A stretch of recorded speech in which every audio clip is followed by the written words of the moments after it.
Satuan Tugas COVID-19 Kota Lok Sumawe membagikan puluhan paket sembako bagi para pedagang kaki lima. Hal itu dilakukan guna mendorong kesadaran masyarakat tanpa paksaan untuk mematuhi protokol kesehatan di tengah penerapan pembatasan aktivitas masyarakat atau PPKM. Guna mendorong kesadaran masyarakat terutama para pedagang tanpa paksaan untuk mematuhi protokol kesehatan di tengah penerapan pembatasan aktivitas masyarakat atau PPKM, Satuan COVID-19 Kota Lok Sumawe membagikan puluhan paket sembako kepada pedagang kaki lima. Sebelumnya banyak pedagang yang panik saat disambangi oleh petugas gabungan. Bahkan beberapa di antaranya langsung mematikan lampu dan berkemas untuk menutup tempat usahanya.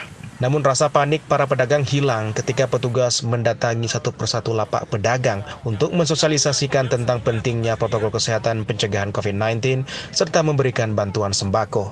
Dalam operasi tersebut, petugas juga meminta kepada para pedagang untuk melayani pembeli dengan cara drive-thru guna menghindari kerumunan.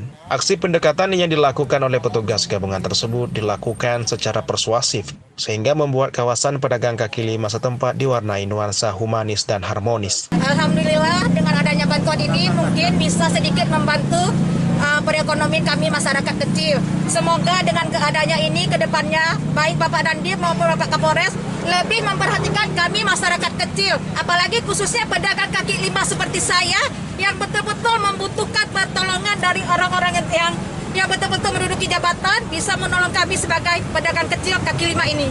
Dan untuk selanjutnya kalau bisa kami tetap berjualan di lapangan nira ini. Karena disinilah pengharapan kami masyarakat kecil untuk bisa menghidupkan keluarganya.